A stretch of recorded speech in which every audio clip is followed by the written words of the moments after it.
Welcome aspirants. आज हम इस वीडियो में बात करेंगे एस्टेट एग्ज़ाम के बारे में। तो आप लोग जानते ही हैं कि एस्टेट एग्ज़ाम 150 मार्क्स का होता है, जिसमें से 60 मार्क्स आपके सब्जेक्ट के होते हैं। तो हमारा सब्जेक्ट यहाँ पर इंग्लिश है। इंग्लिश लिटरेचर कह लीजिए या फिर इंग्लिश इन जर्नल। ठीक है।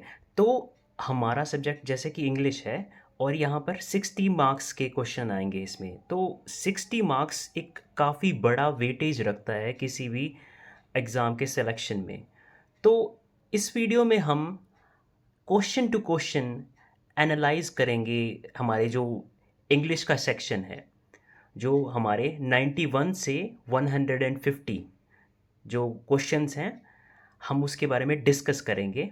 और हमारा जो मोटिव है ना, वो ये रहेगा कि हम देखेंगे कि क्वेश्चन कहाँ से पूछे गए हैं। क्योंकि अगर हमें ये पता लग जाए कि क्वेश्चंस कहाँ से पूछे गए हैं, तो हमारे लिए प्रिपरेशन बहुत आसान हो जाती है। तो इसीलिए हम जैसे कहते हैं कि प्रीवियस ईयर पेपर और सिलेबस देखना सबसे ज़्यादा ज़रूरी है। वो ज़रूरी इसीलिए है क्योंकि हमें यह पता चल जाए कि क्वेश्चंस कौन से टॉपिक से पूछे जा रहे हैं और किस एरिया। एक जो सब्जेक्ट होता है उसके अलग अलग एरियाज़ होते हैं, तो किस एरिया से पूछे जा रहे हैं। तो बिना किसी देरी के हम स्टार्ट करते हैं। 91 क्वेश्चन हमारा। ठीक है, तो हम स्टार्ट कर रहे हैं यहाँ से। तो हमारा 91 क्वेश्चन है, when is beauty heard according to the poem beauty by Shure. तो हमें सबसे पहले यह देखने की ज़रूरत है, ये ब्यूटी बाय शुरे ये एक पोएम है, ये कहाँ से पूछी गई है। तो मैं आपको ये बता दूं कि ये पोएम क्लास सिक्स्थ की जो एनसीईआरटी है। मैं आपको पहले बता दूं कि एस्टेट एग्ज़ाम के जो आपका सब्जेक्ट सेशन है, उसमें एनसीईआरटी करना बहुत ज़रूरी है। और यह मैं सिर्फ आपको इन थ्योरी के लिए नहीं कह रहा, मैं आगे आगे जो भी क्वेश्चंस बताऊंगा मैं उनके सोर्सेज बताऊंगा। ठीक है। तो जैसा कि इस क्वेश्चन में हम बात करते हैं, when is beauty heard according to the poem beauty by Shure. तो इसका आंसर है इन द नाइट। यानी जो हमारी जो इस पोएम में बात की गई है, ब्यूटी का एक अलग परसेप्शन यूज़ किया गया है। तो यह कहाँ से यूज़ की गई है? क्लास सिक्स की एनसीईआरटी में। मैं आपको सोर्सेज बताता चलूँगा। ठीक है, इसका आंसर है इन द नाइट। ब्यूटी कब हमें सुनाई देती है, मतलब हमारे जो पोइट है, क्योंकि आपको पता है कि पोएम्स में परसेप्शन होता है। एक जो पोइट होता है उसकी एक अलग ही इंटरप्रिटेशन होती है। ठीक है, वो फैक्चुअल नहीं होती। तो यहाँ पर हमारा क्या है, ये पोएम क्लास सिक्स्थ की है, सिक्स्थ की एनसीईआरटी। ठीक है। तो नेक्स्ट क्वेश्चन पे मूव करते हैं हम। Choose the correct option to fill in the blank. I dash a letter to him yesterday. और ये काफ़ी इजी क्वेश्चन है। ये मैं आपको बता दूं, ये टेंस बेस्ड क्वेश्चन है। ये इसमें क्या दिया गया है, I dash a letter to him yesterday. Yesterday जैसे कि जो गुजरा कल। तो सिंपल सी बात है, हम पास्ट टेंस यूज़ करेंगे, तो यहाँ पर क्या है, सिंपल पास्ट। तो I wrote a letter to him yesterday. So ये एक ग्रामर का क्वेश्चन है। तो याद रखिए, आपको एनसीईआरटी के साथ साथ ग्रामर भी अच्छे से करनी है। ये आपको और क्वेश्चंस भी आपको बताएंगे। नेक्स्ट मूव करते हैं। Choose the correct option to fill in the blank. To blow one's own trumpet means. तो ये क्या है? This is a question from idiom and phrases. ठीक है, ईडियम एंड फ्रेजेस मतलब मुहावरे। इंग्लिश में हम मुहावरे और लोकोक्तियाँ हैं, उन्हें क्या बोलते हैं? Idiom and phrases. तो याद रखिए, ये ग्रामर का टॉपिक हो गया, ये काफ़ी इंपॉर्टेंट है। इसमें क्या है कि अपनी खुद की तारीफ करना। ठीक है, तो इसका होगा टू बोस्ट, यानी अपनी शेखी बगाड़ना, अगर हम हिंदी में ही बात करें तो। ठीक है, ये हमारा ग्रामर का हो गया। नेक्स्ट मूव करते हैं हम क्वेश्चन पे। नेक्स्ट है हमारा 94। Fill in the blank with the correct option in the sentence this is his book, his is a an. तो इस सेंटेंस में क्या है, हमें हिज है वो बताना है, वो क्या रोल अदा कर रहा है। तो आप लोग सोचेंगे कि हिज है वो एक सर्वनाम है यानी प्रोनाउन है, ऐसा लग रहा होगा आप लोगों को। बट अगर आप ध्यान से पढ़ो, दिस इज हिज बुक यानी उसकी किताब। उसकी किताब यानी किताब हमारी क्या है, दिस इज नाउन। और नाउन के बारे में अगर हम स्पेशली कोई बात कर रहे हैं या फिर उसे क्वालिफाई कर रहे हैं, उसे कहते हैं एडजेक्टिव। तो ध्यान रखिए, इसका आंसर एडजेक्टिव है, इसका आंसर प्रोनाउन नहीं है। इस बात का आपको ध्यान रखना पड़ेगा। ये ट्रिकी क्वेश्चंस, कई बार ऐसा होता है कि हमें क्वेश्चन हमें ऐसा लगता है कि तो काफ़ी इजी है और हम इसे ध्यान से नहीं पढ़ते। तो हमें क्वेश्चंस को ध्यान से पढ़ना है और फिर आंसर करना है, क्योंकि हमारी करियर का सवाल है। कई कई क्वेश्चन, कई कई जो एग्ज़ाम्स होते हैं वो हमारा फ्यूचर तय करते हैं। तो हम नेक्स्ट क्वेश्चन पे मूव करते हैं। नेक्स्ट है हमारा, fill in the blank with the correct option, please write dash ink, don't use a pencil. तो आप लोग गैस कर सकते होंगे कि ये क्वेश्चन ग्रामर के किस टॉपिक में से है, प्रपोजिशन। ठीक है, ये क्वेश्चन किस में से है, प्रपोजिशन। तो यहाँ पर please write in ink, don't use a pencil.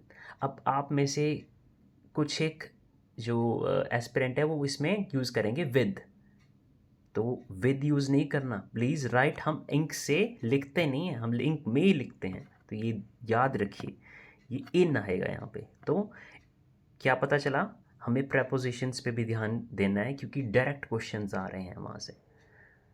Next question, fill in the blank with the correct option, Gessler died of. इसका आंसर है स्टारवेशन। तो अब मैं आपको ये बात, मैंने आंसर तो बता दिया, अब मैं आपको ये बताना चाहूँगा कि ये क्वेश्चन क्लास 7th की एनसीईआरटी, क्लास 7th की एनसीईआरटी के जो एक स्टोरी है जिसका नाम है क्वालिटी, जिसमें it was about a German boot maker who is dedicated to his craft, and he at the end he died because of starvation। तो याद रखिए, ये कहाँ से है, क्लास 7th की एनसीईआरटी के चैप्टर क्वालिटी से पूछा गया क्वेश्चन है। तो आप देख रहे हैं, मैंने जैसे कि पहले कहा था आपको, एनसीईआरटी की जो स्टोरीज़ हैं, पोएम्स हैं, वो आपको अच्छी तरह करनी है। जैसे कुछ लोग क्या करते हैं कि पहले क्या होता था, कुछ स्टोरीज़ पोएम्स हैं, उनके नाम याद करके चले जाते थे तो काम बन जाता था। पर आप देखेंगे धीरे धीरे जो एग्ज़ाम का डिफ़िकल्टी लेवल है वो बढ़ता ही जा रहा है। तो आपको इस हिसाब से प्रिपरेशन करनी है कि एग्ज़ाम कितना भी डिफ़िकल्ट क्यों ना हो, आप एग्ज़ाम क्लियर कर लें। ठीक है, तो आपको स्टोरीज़ को अच्छी तरह समझना है। ठीक है, नाउ मूविंग फॉरवर्ड, नेक्स्ट है हमारा, in the fight between the snake and the mongoose which of these hurled themselves at the cobra। ठीक है, तो स्नेक और mongoose की फाइट के दौरान कौन से एनिमल्स हैं वो उसमें उस लड़ाई में घुस जाते हैं। तो इसका आंसर है क्रो एंड मैना। अब मैं आपको ये बात बताऊंगा कि ये जो स्टोरी है, ये क्लास 6th की एनसीईआरटी जिसका टाइटल है हनी सकल, उसके चैप्टर द बैनियन ट्री से पूछी गई है। ठीक है, तो आप याद रखिए, क्लास 6 की एनसीईआरटी 7th 8th 9th और 10th, आपको प्रिपेयर्ड रहना है इसके बारे में। ठीक है, तो इस क्वेश्चन में क्या है, कलुआ जो चांदनी स्टोरी है, ठीक है, चांदनी स्टोरी है, उसमें कलुआ कौन थी। तो इसका आंसर है चांदनी की बहन, चांदनी सिस्टर। तो जो ये स्टोरी है ये क्लास 7th की जो एनसीईआरटी है उसमें भी एक सप्लीमेंट्री रीडर यानी मेन बुक के अलावा एक और बुक होती है। जैसे कई एनसीईआरटी इंग्लिश की, उसमें एक मेन एनसीईआरटी होती है, कोर एनसीईआरटी, उसके अलावा एक और एनसीईआरटी होती है। तो 7th की जो सप्लीमेंट्री रीडर है जिसका नाम है एन एलियन हैंड, ये क्वेश्चन उस स्टोरी में से है जो उस बुक में पब्लिश्ड है। ठीक है, तो आप ध्यान रखेंगे। उसके बाद हम आगे बढ़ते हैं। fill in the blank with the correct option. She is dash then stupid.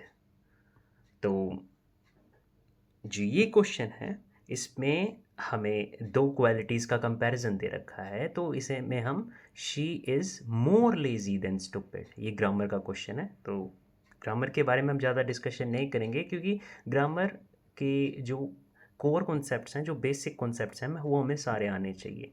ठीक है, तो ये कंपैरिजन हो रहा है किसका, दो क्वालिटीज़ का। शी इज़ यानी वो कुछ उसकी दो क्वालिटीज़ हैं, वो लेज़ी भी है, स्टूपिड भी है, लेकिन वह कुछ ज़्यादा ही लेज़ी है किसके कंपैरिजन में, उसकी स्टूपिडिटी की, उसकी जो एक तरह से हम मूर्खता कह लें उसके कंपैरिजन में। तो हम नेक्स्ट क्वेश्चन पे मूव करते हैं। Which of the following is a collective noun. Noun के बारे में आप जानते हैं कि सबसे first and foremost topic of grammar, English grammar, सबसे पहले आप नाउन ही पढ़ते हो, तो इसका आंसर आप इजीली गेस कर सकते हो अगर आपके कॉन्सेप्ट्स क्लियर हैं कि इनमें से कौन सा नाउन है वो कलेक्टिव नाउन है। तो इसका आंसर है पार्लियामेंट। आगे बढ़ते हैं। आगे के जो क्वेश्चंस हैं वो रीडिंग पैसेजेस में से है। एक आपको पैसेज दे दिया जाएगा, आप करते ही आए हो अब तक। बेसिकली स्कूल की क्लासेस से आपको एक अनसीन पैसेज मिलता है जिसको आपको पढ़ के और एनालाइज करके फिर आपको इनके क्वेश्चंस करने होते हैं। ठीक है, तो हम इसको थोड़ा सा देख लेते हैं।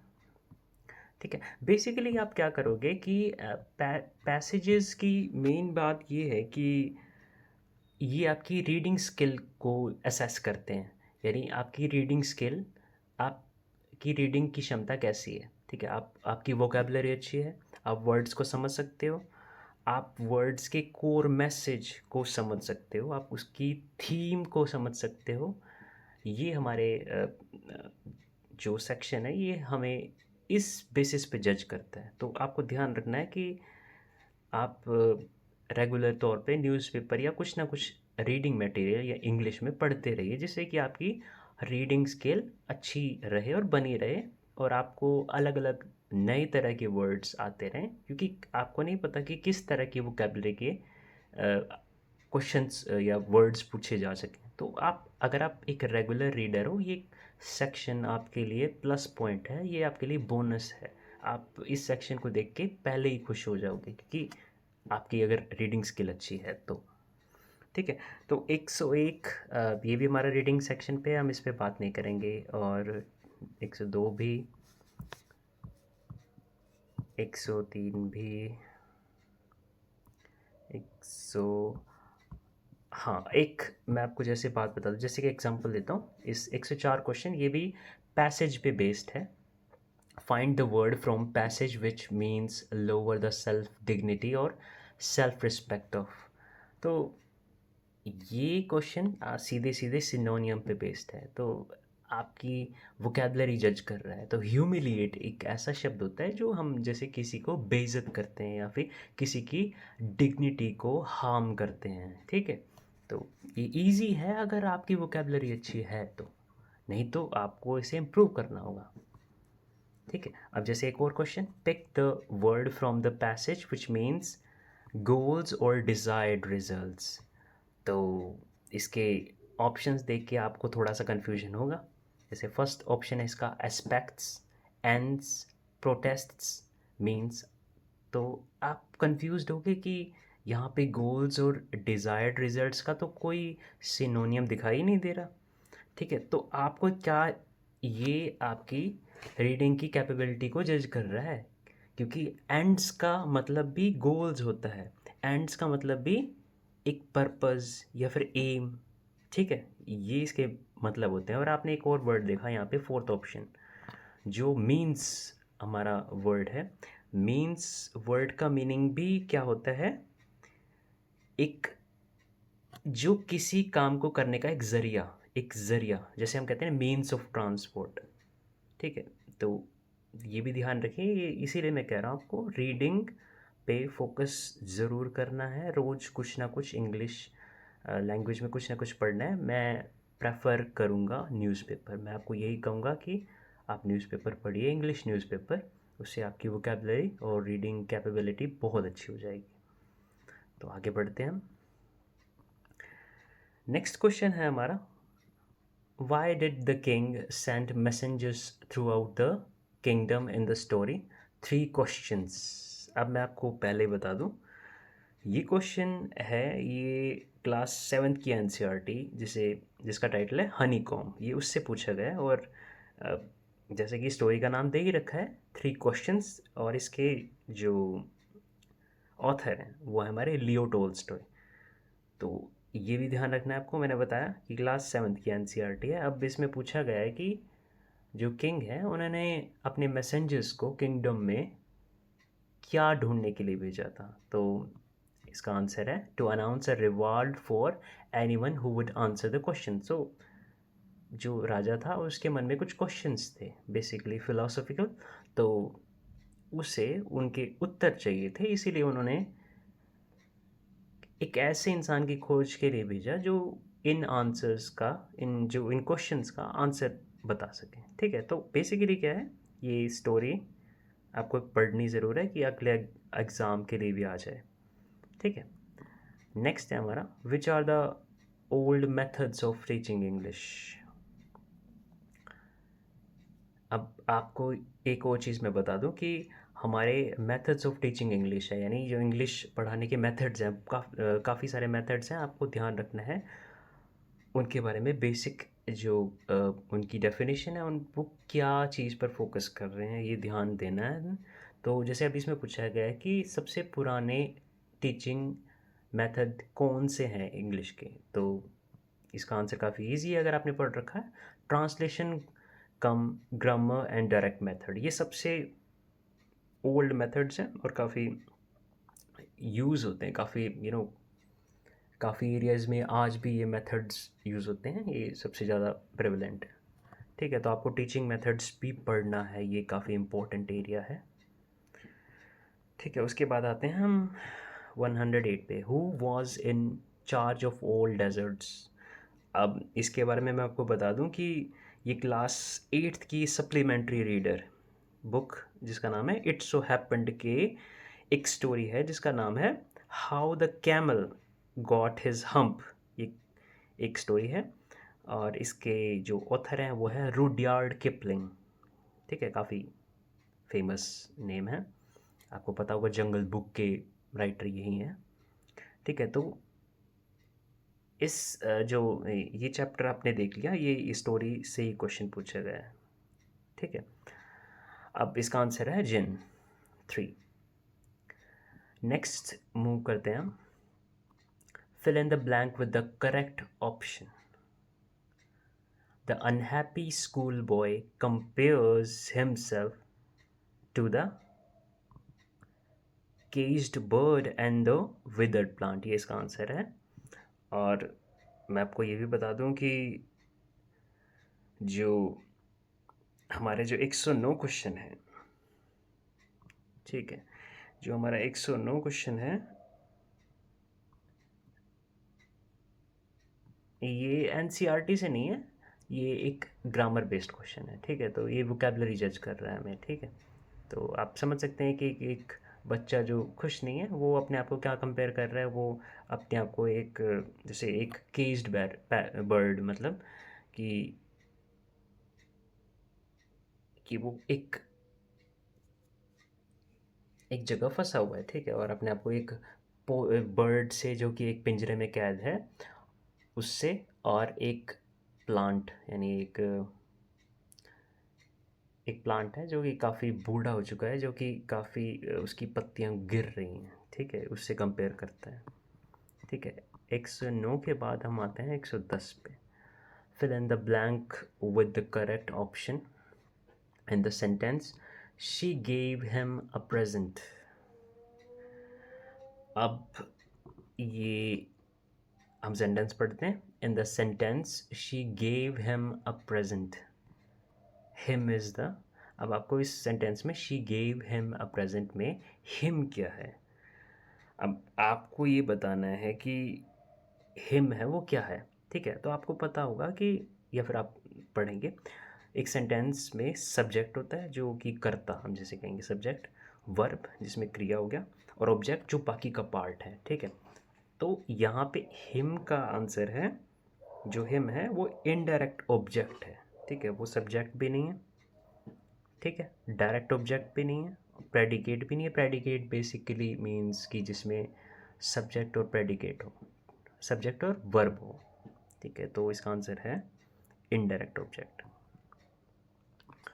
ये भी एक ग्रामर का क्वेश्चन है, आप इसे ध्यान रखिए। ग्रामर के जो एक सेंटेंस की जो पैटर्न है उसे उसकी जो डिवीजन है उसको पढ़ के ज़रूर जाइए अगले एस्टेट के लिए। Which plan succeed in spite of a final problem in dad and the cat and the tree.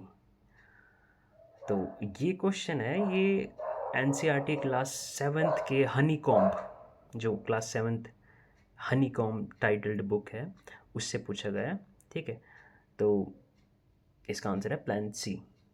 ठीक है, आप देख ही रहे हैं कि एनसीईआरटी में से कितने सारे क्वेश्चंस हैं। तो अगर आपको एस्टेट क्लियर करना है इंग्लिश में, तो एनसीईआरटी को आप इग्नोर नहीं कर सकते। This is this is not possible to clear this exam without studying and analyzing the stories and poems given in NCERT।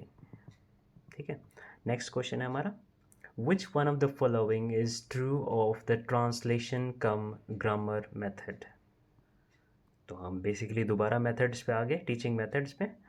तो ट्रांसलेशन कम ग्रामर मेथड की इसकी एक खासियत कह लें या फिर एक लिमिटेशंस कह लें, एक लिमिटेशन कह लें कि इसमें कन्वर्सेशन प्रैक्टिस नहीं होती, यानी इसमें बातचीत पर फोकस नहीं होती। हम बेसिकली ग्रामर पे फोकस करते हैं और चीज़ों को समझने पे ज़्यादा फोकस करते हैं। ठीक है, अगर मैं कम शब्दों में बताऊं, क्योंकि हमारे पास टाइम लिमिटेड है, हमें सारे क्वेश्चंस एनालाइज करने हैं, तो आप टीचिंग मेथड्स को ज़रूर करिए।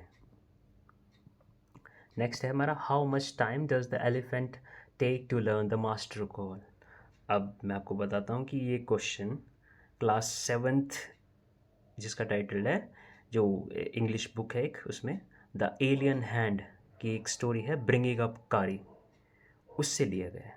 ठीक है, तो इसका आंसर है 5 years। यानी एक एलिफेंट को अपने जो मास्टर है, जो जब उसको डोमेस्टिकेट करने की कोशिश करते हैं, उसे सिखाने की कोशिश करते हैं, उसे समझने में 5 साल लग जाते हैं। ठीक है, आगे बढ़ते हैं। Choose the option that can meaningfully replace the underlined part of the sentence. ठीक है, इसमें क्या है, रिप्लेस करना है। ठीक है, मीनिंगफुली रिप्लेस यानी इस जो सेंटेंस है, the fireman extinguished the fire, यानी फायरमैन ने आग बुझा दी। अब आग बुझा दी, अब put down, put out, put off, put on. अब ये पुट की जो फॉर्म्स है, इसे हम कहते हैं, ग्रामर के टॉपिक होता है उसको कहते हैं फ्रेजल वर्ब। ठीक है, तो आप फ्रेजल वर्ब जरूर करेंगे, इसको भी आप इग्नोर नहीं कर सकते। तो इसका आंसर है पुट आउट, यानी जो फायरमैन है उसने आग बुझा दिया, तो पुट आउट है इसका मतलब उसे बुझाना। ठीक है, next, to whom did Algu sell his bullock. अब मैं बता दूं कि ये क्वेश्चन क्लास 6th की इंग्लिश बुक हनी सकल की ये एक स्टोरी है, फेयर प्ले, उससे लिया गया है, और इसका आंसर है समझू साहू। ठीक है, next, identify the sentence which contains a gerund. अब जिरंड मैं बता दूं कि ग्रामर का एक टॉपिक है जिसका मतलब होता है कि एक ऐसी फॉर्म, एक ऐसी वर्ब की फॉर्म जिसके साथ आईएनजी लगा हो, पर वो वर्ब है नहीं, वो क्या एक्ट कर रहा है, वो नाउन की तरह बिहेव कर रही है। ठीक है, यानी एक ऐसा वर्ब जो दिखता तो वर्ब है, पर वो काम किसका कर रहा है, नाउन का। ठीक है, तो जैसे इसमें क्या है, he is fond of riding, riding along the road he fell down, he rode a horse, she wanted to ride a horse. अब आप देखेंगे सब सेंटेंस में ये वर्ब की तरह काम कर रहा है, पर हमें क्या चाहिए, एक ऐसा वर्ब जो नाउन के तौर पे काम कर रहा है, वो है first, he is fond of riding. तो हमारा फर्स्ट ऑप्शन ही सही है। नेक्स्ट है हमारा which one of the following sentence है नाउन क्लोज। अब ये बहुत इंपॉर्टेंट है, आपको क्लोजेज टॉपिक्स जरूर करने हैं। जैसे आपको पता होगा कि नाउन क्लोज, एडजेक्टिव क्लोज और एडवर्ब क्लोज, ये 3 तरह के क्लोज हैं। इनके बारे में आपको पढ़ के ज़रूर जाना, ये काफ़ी इंपॉर्टेंट टॉपिक है। ठीक है, आप इसे ज़रूर करिए। ठीक है, अब इसका आंसर है इसमें where he lives is not known to anyone. Fill in the blank with the correct option. In the sentence, we had a lovely time with them. Lovely is a an. अब आपको एक sentence दे दिया गया है, इसमें से आपको एक वर्ड बताया है लवली। अब वो क्या है यहाँ पर इस जो सेंटेंस में वो किसका काम कर रहा है? ये काफ़ी इजी है, ये एडजेक्टिव का काम कर रहा है, क्योंकि वो लवली टाइम, वो टाइम को क्वालिफाई कर रहा है, और टाइम यहाँ पर नाउन है, और जो नाउन को क्वालिफाई करता है उसे हम एडजेक्टिव कहते हैं। Easy question. अब चलते हैं हम आगे। 119 Fill in the blank with the correct option. The shepherd hadn't been to school because.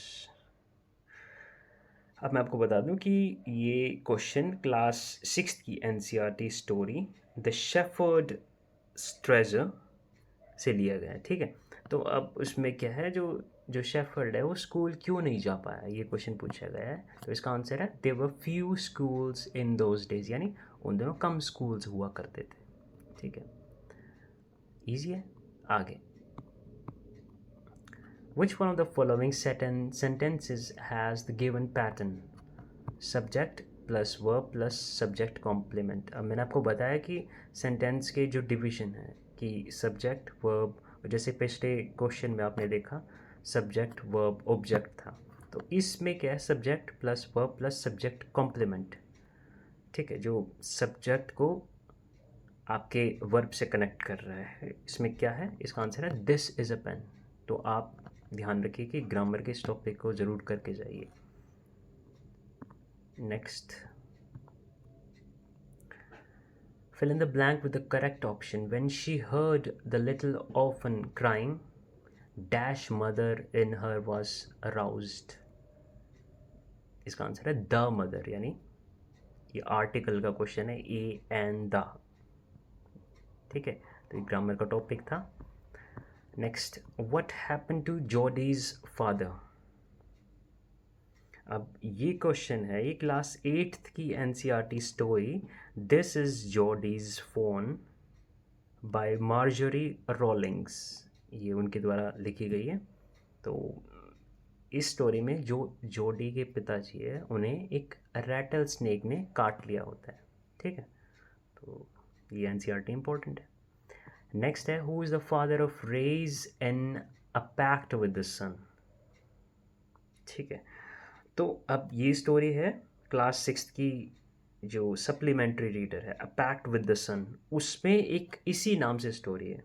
ठीक है, उसमें से ली गया है, और इसमें पूछा गया है कि जो रेज होते हैं उनके पिता कौन होते हैं। मतलब एक तरह से सन को ये दिखाया गया है कि वो एक, कि जो भी जितनी भी रेज हैं उनकी जो उनका ओरिजिन है वो कहाँ से हुआ है, सन से, ऑब्वियस है, तो वहाँ से दिखाया गया है। तो ये स्टोरी क्लास 6 से पूछी गई है। नेक्स्ट है हमारा which one of the following is the correct transcription of the word record as a noun. अब आपको मैं एक बात बताऊं इस क्वेश्चन में, अगर आप इस क्वेश्चन को करना चाह रहे हैं तो आपको सबसे पहले ये देखना पड़ेगा जो record है, रिकॉर्ड, जब जिसे हम रिकॉर्ड भी बोलते हैं और record भी बोलते हैं। ठीक है, अब रिकॉर्ड हम कब बोलते हैं, जब हम उसे नाउन के तौर पे बोलते हैं। ठीक है, या सॉरी, रिकॉर्ड हम उसे वर्ब की तरह बोल रहे हैं, और record का हम उसे नाउन की तरह बोल रहे हैं। तो सबसे पहले हम इन्होंने क्वेश्चन में क्या बोल रखा है, हमें इसे नाउन की तरह बताना है। नाउन की तरह हम कैसे बोलेंगे, record। तो record में हमारा सेकंड ऑप्शन है, सेकंड ऑप्शन। सबसे पहले हमें इसे प्रोनाउंसिएशन ठीक बोलनी है, जब तक हम प्रोनाउंसिएशन ठीक नहीं बोलेंगे तो ट्रांसक्रिप्शन हम बिल्कुल ही गलत कर देंगे। सबसे पहले क्या करना है, हमें इसकी जो प्रोनाउंसिएशन है उस पर ध्यान देना है। नेक्स्ट हम आगे जाते हैं. Identify the correct sentence out of the following. He had scarcely reached the station then it began to rain. He not only visited Mumbai but also Pune. Neither he is a rogue nor a madman. ये सारे sentences जितने भी थे वो इनमें कोई ना कोई एरर था.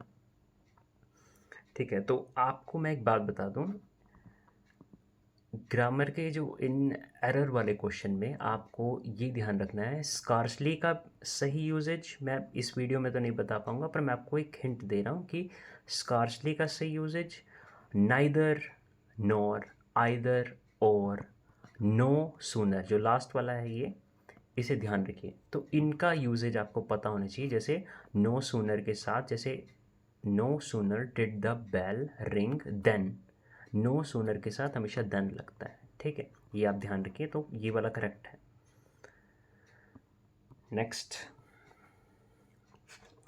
Choose the option that correctly expresses the concept stated in the brackets. She dash sit for hours in the garden and knit. Past habit के बारे में बात हो रही है. काफ़ी ईजी है, काफ़ी इजी क्वेश्चन है ये. तो इसमें मोडाल्स टॉपिक को कवर किया गया है. ग्रामर के मोडाल्स टॉपिक है, तो इसका आंसर है वुड. She would sit. ठीक है, इजी है ये काफ़ी. Choose the correct passive of the given sentence from the option that follow. The mason is building the wall. तो एक्टिव पैसिव वॉइस काफ़ी कन्वेंशनल टॉपिक है, इसको तो ज़रूरी कवर करना है आपको. इसका आंसर है the wall is being built by the mason. Next, substitute the underlined part of the sentence with the correct option. There was hardly any food in the house. अब आपको क्या देखना है, जो ये क्वेश्चन है, ठीक है, अब इसमें आपने ध्यान दिया हो तो ये एडजेक्टिव है एक तरह से. ठीक है, आपको लिटिल, फ्यू, ईच, एवरी, सम, एनी, इनकी यूजेज, जो करेक्ट यूजेज है, आपको ज़रूर पढ़ के जाना है. ठीक है, यहाँ पे इसका आंसर है देयर वॉज लिटिल. ठीक है, अब इनमें भी डिफरेंसेस है, little, uh little, the little, few. ठीक है, ये टॉपिक आपको ज़रूर करना है. ठीक है, नेक्स्ट हम मूव करते हैं. Who is the poet of the rebel. जो 129 क्वेश्चन है, ये द रेबल पोएम है कि ये कहाँ से ली है, क्लास 7th की NCERT. ठीक है, आगे मूव करेंगे. इसका आंसर है DJ Enright. Choose the option that correctly expresses the concept stated in the brackets. ठीक है, तो ये अगेन मोडाल्स पे क्वेश्चन आया है हमारा. It dash rain tomorrow. ठीक है, पॉसिबिलिटी है, पॉसिबिलिटी में हम हमेशा मे यूज़ करते हैं और हमारे पास ऑप्शंस भी लिमिटेड है जिसमें पॉसिबिलिटी का जिक्र करना है, तो यहाँ मे आएगा. इट मे रेन टुमारो, यानी कल बारिश हो सकती है. ठीक है, next, which one of the following is false. ठीक है, ये अब थोड़ा सा एक कन्वेंशनल, थोड़ा सा हट के टॉपिक आया था इस पेपर में. तो इस पर बेसिकली बताया गया है कि एक कॉन्सेप्ट है कंटेंट वर्ड्स का और फंक्शन वर्ड्स का. अब मैं कम शब्दों में बताना चाहूँ तो कंटेंट वर्ड्स वो होते हैं जो प्राइमरी मीनिंग कन्वे करते हैं सेंटेंस का. एक मतलब एक सेंटेंस में जो मेन चीज़ कवर करने वाले जो वर्ड्स हैं उन्हें कंटेंट वर्ड्स कहते हैं. ठीक है, जैसे नाउन, वर्ब्स, एडजेक्टिव, एडवर्ब. और कुछ वर्ड्स ऐसे भी होते हैं जो कि ज़्यादा इम्पोर्टेंस नहीं रखते, उन्हें हम कहते हैं फंक्शन वर्ड्स. और जैसे प्रपोजिशन, प्रोनाउंस हो गए, आर्टिकल्स, कंजंक्शंस और ऑक्सिलरी वर्ड्स हो गए, हेल्पिंग वर्ब जैसे. तो ठीक है, तो इसमें हमें बताना है कि कौन सा गलत है. तो हमारे form words are not structural और फंक्शनल हैं, वर्ड्स हैं, तो ये हमारा गलत ऑप्शन है. आगे बढ़ते हैं. What jobs did Macpherson and Wolf have when they were not soldiers? अब हम 132 क्वेश्चन है, ये क्लास 8th की जो एनसीईआरटी जिसे हम हनी ड्यू बोलते हैं, उसमें एक स्टोरी है, the best Christmas present in the world. ठीक है, उसमें से आया है। तो इसका आंसर है Macpherson was a school teacher and Wolf was a soldier and cello player. ठीक है, ये फोर्थ ऑप्शन इसका है। ठीक है, तो 8th की एनसीईआरटी आप ध्यान रखेंगे। नेक्स्ट है हमारे जो अप्रोचेस, जैसे मैंने बताया था टीचिंग मेथड्स होते हैं, उसके साथ अप्रोचेस भी होते हैं कि आप किस अप्रोच से एक जैसे आप इंग्लिश पढ़ा रहे हो तो किस अप्रोच पे फोकस कर रहे हो, क्योंकि एक गोल को अचीव करने के लिए काफ़ी सारे रास्ते होते हैं। ठीक है, तो एक तरह से इन अप्रोचेस को आप रास्ते समझो लैंग्वेजेस को सिखाने के। ठीक है, तो आप ज़रूर करेंगे, कवर करना ही पड़ेगा आपको। Communicative approach, structural approach, situational approach, bilingual method, तो आपको ध्यान रखना है इन चीज़ों का।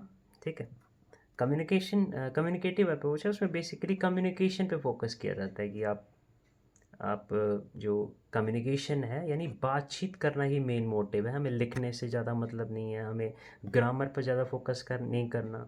स्ट्रक्चरल अप्रोच में हम कुछ बेसिक स्ट्रक्चर का फिक्स कर देते हैं, हम उसी पे फोकस करेंगे, हम उनसे ज़्यादा आगे नहीं बढ़ना हमें। और सिचुएशनल अप्रोच में क्या है, हमें सिचुएशंस पे, जिस हिसाब की सिचुएशन है उसमें कैसे बिहेव करना है, उसमें कैसे कम्युनिकेट करना है, इस पर फोकस किया गया है। बायलिंगुअल मेथड में हम जो हमारी मदर टंग है हम उसका यूज़ कर सकते हैं इंग्लिश लैंग्वेज या फिर कोई भी टारगेट लैंग्वेज समझने में। ठीक है, तो हम नेक्स्ट आगे बढ़ते हैं। नेक्स्ट है हमारा choose the correct option. They give it its body and swing and every one today is longing to hear some fresh and beautiful thing the above lines occur in. अब ये फिर class 6th की जो NCERT है उसमें एक poem है the wonderful words by Mary O'Neill, उसमें से ली गई है।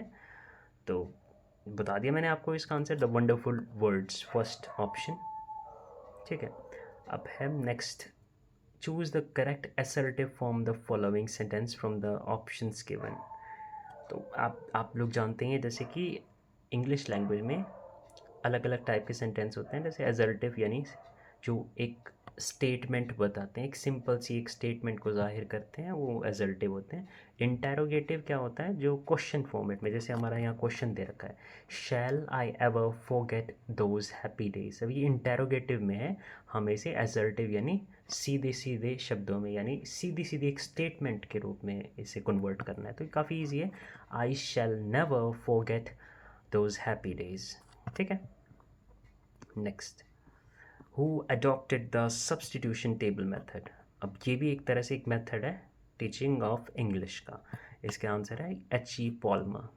ठीक है, आप ध्यान रखिए कि एनसीईआरटी ग्रामर, उसके अलावा इन दोनों के अलावा एक और टॉपिक इम्पोर्टेंट है, वो क्या है, टीचिंग ऑफ इंग्लिश के मेथड्स एंड अप्रोचेस। ठीक है, नेक्स्ट हम आए 137 पे।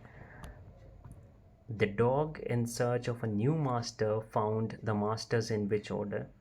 जो 137 क्वेश्चन है वो क्लास 6th की जो एनसीईआरटी है जिसे हनी सर्कल कहते हैं, उसमें एक स्टोरी है, how the dog found himself a new master, उसमें से पूछी गई है। उसमें ये बात पूछा गया है कि एक डॉग अपना मास्टर सबसे पहले किसे चुनता है, तो यहाँ पे हमें बताते हैं पहले वो वुल्फ को चुनता है, उसके बाद वो बियर पे आता है, फिर लायन पे आता है, लास्ट में वो आदमी को अपना मास्टर चुनता है। ठीक है, तो ये भी क्लास 6 की एक टॉपिक है। नेक्स्ट हम जाते हैं 138 पे। Which one of the following is a fable. अब फेबल आप लोगों को पता होना चाहिए कि फेबल एक, it is a type of that story in which animals play the role of human traits they display. ठीक है, तो वो आदमियों की तरह बिहेव करते हैं और इसमें एक मैसेज होता है, एक कोई सीख होती है। ठीक है, तो इसका आंसर है the aunt ant on the cricket. ठीक है, नेक्स्ट पे आते हैं, which one of the following is false. अब जो 139 क्वेश्चन है, value run from home to escape is father's beating, ये वैल्यू है, अगर आपने पढ़ा हो तो ये क्लास 8th की एनसीईआरटी, उसमें जो सप्लीमेंट्री रीडर है इट्स सो हैपेंड, उसमें एक स्टोरी है चिल्ड्रन एट वर्क, उसमें से पूछी गई है। तो इसका आंसर है जाम बाजार Jaggi never boat anything from the rack, because ये एक फॉल्स स्टेटमेंट है। ठीक है, अब नेक्स्ट है who sings the songs that symbolize the poetry of the earth. ठीक है, ये अगेन क्लास 8th की NCERT की में एक पोएम है, the poem poetry of earth. और ये किसने लिखी है? हमारे जॉन कीट्स ने, सबसे फेमस रोमांटिक पोएट, उसने लिखी है। तो इसमें इसका आंसर है the grass hopper and the cricket. जो फर्स्ट ऑप्शन है वो सही है। ठीक है, उसके बाद जो हमारा टॉपिक कवर किया गया है, ये बेसिकली एक अनसीन पोएम दे दी गई है। ठीक है, आपको ये अगेन ये आपकी रीडिंग कैपेबिलिटी को असेस कर रही है, आपकी आप पढ़ते कैसे हो, आपको आपकी रीडिंग की कैपेबिलिटी कैसी है, आप वर्ड्स को समझ सकते हो, जो डिफ़िकल्ट वर्ड्स हैं उन्हें भी जो उस कंटेक्स्ट में, उस बैकग्राउंड में आप किस तरह से समझते हो। ठीक है, आपकी वोकेबलरी कैसी है, आप लिटरेरी डिवाइसेस, आपने जैसे पढ़ा होगा लिटरेरी डिवाइसेस होता है, मेटाफर जैसे सिमिली, ठीक है, एलिट्रेशन, एपोस्ट्रोफी, इस तरह की जो लिटरेरी डिवाइसेस है आपको बहुत अच्छे से क्लियर होनी चाहिए, क्योंकि आपको इंग्लिश में पोएम्स पढ़नी ही है। पर और लिटरेरी डिवाइसेस मोस्टली हर पोएम में यूज़ होती है, उनके बिना एक पोएम पोएम नहीं कहलाती। ठीक है, तो आपको रीडिंग कैपेसिटी अपनी अच्छी करनी है, वोकेबलरी करनी है, और जैसे कि मैंने बता दिया। ठीक है, तो ये मैं इन क्वेश्चंस को नहीं कराऊंगा, पर बेसिकली मोटा मोटा तौर पे मैंने आपको ज़्यादातर क्वेश्चंस के सोर्सेज बता दिए कि किन टॉपिक्स को ज़्यादा कवर किया गया है। I hope you understood. और अगर आपको और कुछ पूछना हो तो आप कमेंट करके पूछ सकते हैं। ठीक है, तो बस यही था। Thank you.